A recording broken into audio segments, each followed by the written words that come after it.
প্রশাসনকে ব্যবহার করে তারা ক্ষমতা এসছে এবং তারা জেনারেল আজিজকে তারা ব্যবহার করেছে, আমার সেনাবাহিনীকে তারা ব্যবহার করেছে, আমার পুলিশ, আমার র্যাব, আমার গোয়েন্দা সংস্থাগুলোকে তারা ব্যবহার করেছে তাদের অবৈধ ক্ষমতাকে পাহারা দেওয়ার জন্য। এই কারণের জন্য ওই যে বললাম চোরে চোরে বাস্তুত ভাই, তারা একটা অবৈধ অনৈতিক দখলদার সরকারকে ক্ষমতায় থাকার জন্য এরা সহযোগিতা করছে। এই কারণের জন্য এখন এদেরকে গ্রেফতার করা হয় নাই। ধরেন এরা যদি বিরোধী দল করত, এরা যদি বিএনপি বা গণতন্ত্র মঞ্চকে সমর্থন করত, কোন বিরোধী দল করত, এখন তারা কি গ্রেফতারের বাইরে থাকতো? এদেরকে অনেক আগে এদেরকে গ্রেফতার করতো না, এদেরকে রিমান্ডে নিত না, নিত কিনা এদেরকে?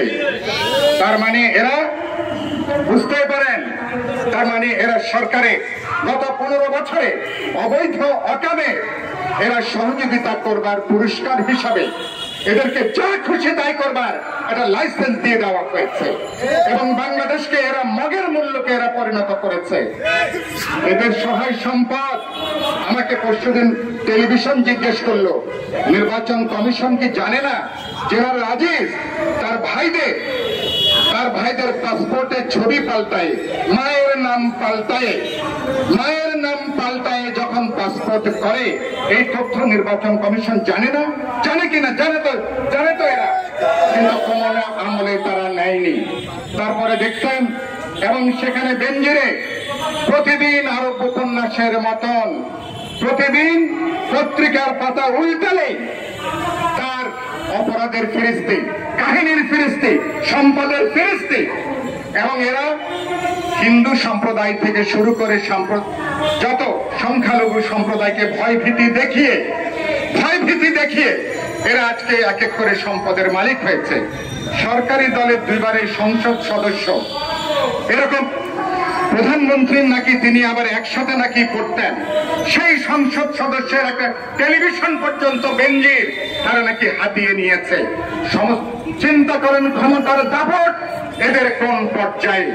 তার মানে কি এরা, এই জন্যই বলি বাংলাদেশটাকে এরা একটা মগের মূল্যকে তারা পরিণত করেছে। আপনারা শুনছেন না?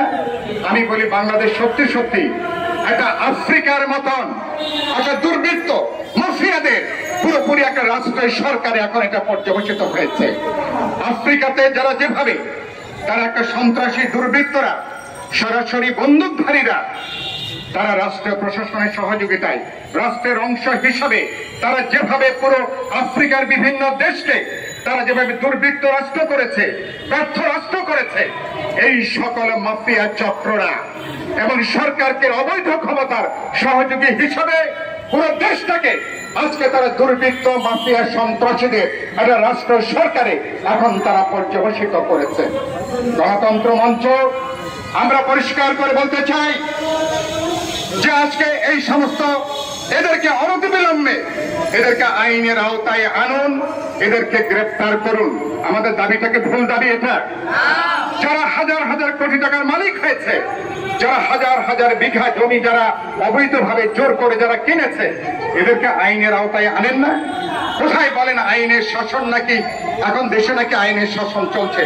দেশে যদি আইনের শাসন চলে, এখনো তারা কেন বাইরে আছে? তারা দুদকে নাকি আগামীকাল বেনজিরের নাকি হাজির হবার কথা।